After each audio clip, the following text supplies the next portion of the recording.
So I picked these two games up yesterday for $10 total for both of them.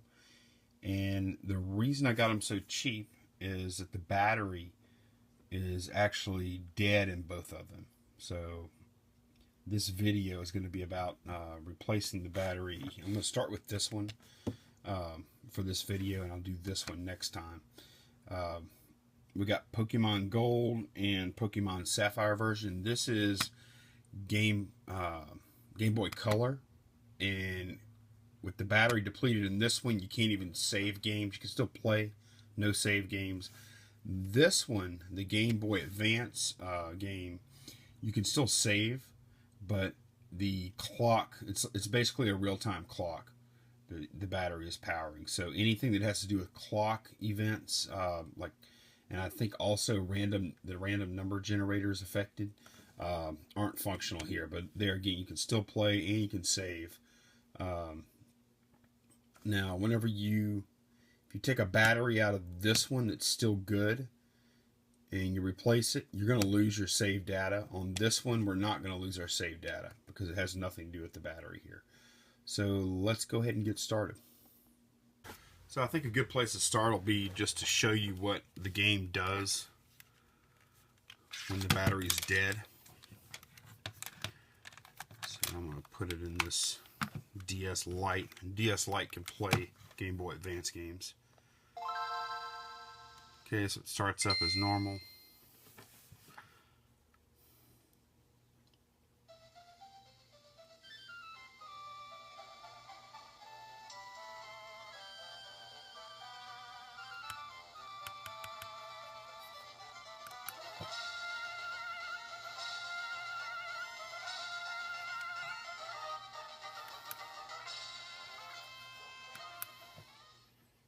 Okay, and you can see here the internal battery is run dry. The game can be played.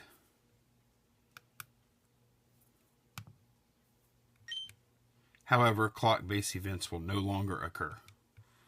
So that's the issue. And then once we fix this, shouldn't see that anymore. So the first thing we're going to do is just go ahead and take this apart. And if you look closely, you'll see this is a tri-wing screw that Nintendo uses. You can use a tri-wing screwdriver if you happen to have one. I don't, so I'm just going to use one of these small flathead screwdrivers. Precision screwdrivers, they call them. And these are actually pretty good. They work fairly easy. And once you take that little screw out, then if you notice, you can just slide this up, this backside up, and then it'll lift right off. And the motherboard will just fall out at that point if you want to.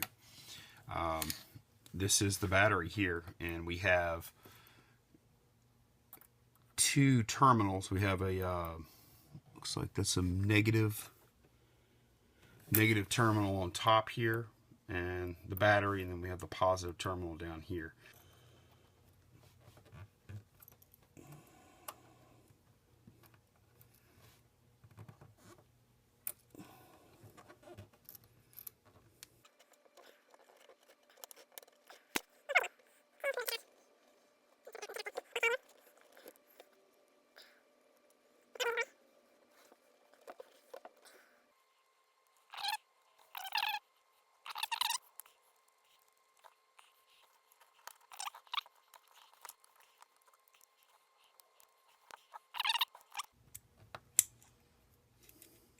And we're free. Alright, so now the trick is to put our battery back in here. You can get this pretty flat and make sure that your solder joint isn't cracked up or anything. So I'm going to go ahead and flatten this out a tad. Grab some needle nose to do that with. I didn't locate my needle nose, but I did find this tool here Actually crimp it back flat.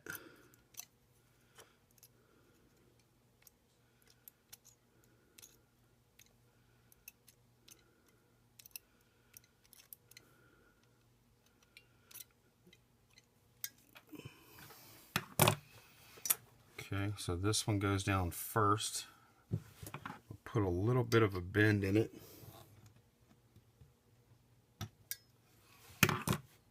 So it makes good positive contact with our battery. And go ahead and get that out now.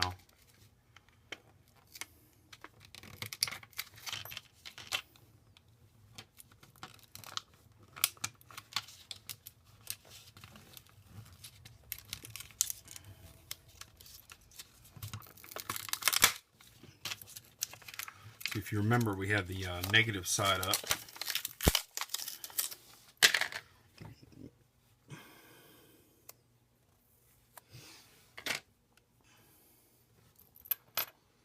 And this is different. I guess it's just not in this casing. You can see it's quite a bit thicker and a lot bigger. So we'll see. It's going to go this side down, and this other just needs to come on top.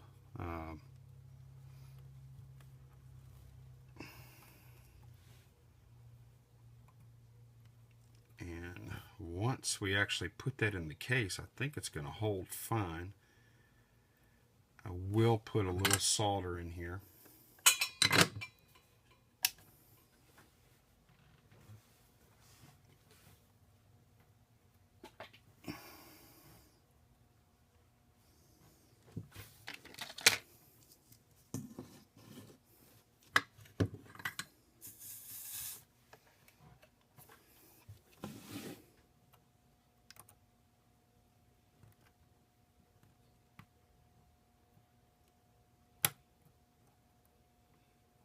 See if we can get this sucker to hold.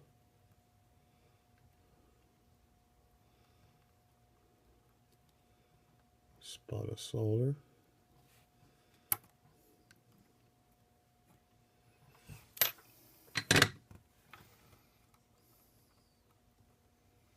It looks like not.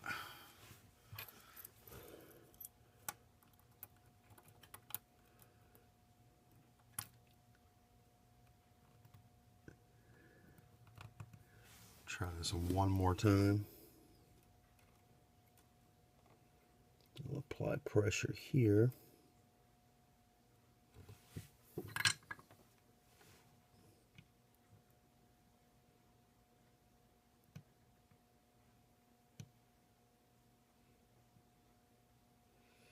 Sometimes when you're working with dissimilar metals, it's a little bit harder to solder. And looks like we do have a connection now. So that is soldered. It's not super good, but I really feel like once we yeah, it just came off. That's a bad connection. So what I'm going to do instead, I'm going to go ahead and just kind of bend this up. I'm going to put a little bend in here,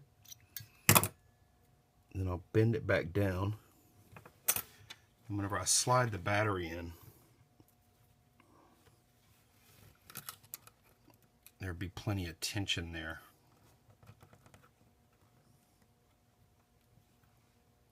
Okay, that should make contact just fine.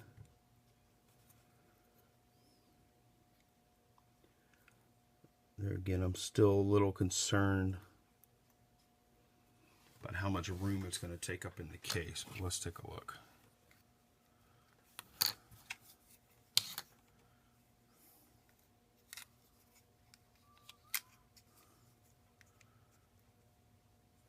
Once we put this cover on, I don't know. Having this backwards could be a pain in the butt too. So let's go ahead and try and put this See if I can get this cover on with this huge battery in here.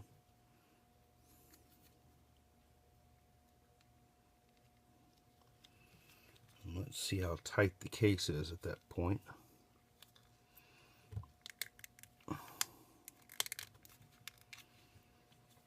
Okay, looks like I got it closed.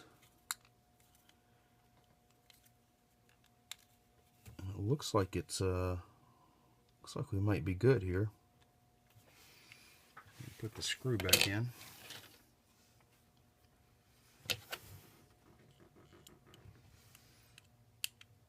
I'm using that big battery with that much pressure on it. I don't think the connection is going to be a concern because the case is providing so much pressure to keep that connection good. Make sure I'm not cross-threaded here.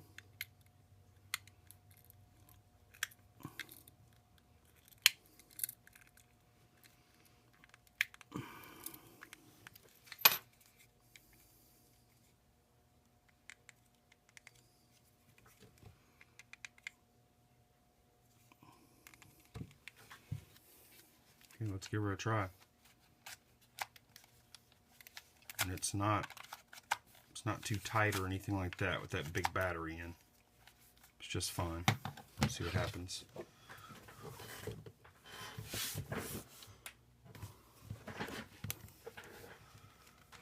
See if we get that same message.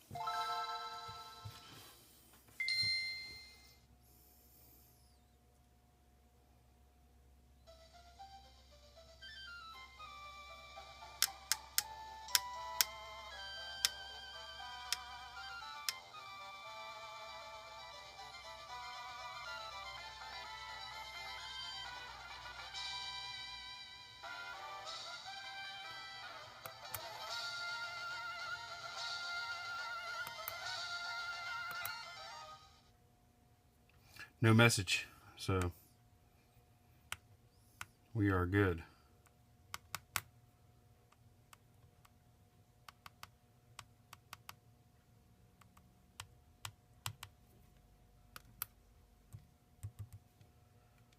Oh, okay. I forgot this is a Game Boy Advance game, no touchscreen. So yeah, we did not get the message about the time-based events this time, so we're good.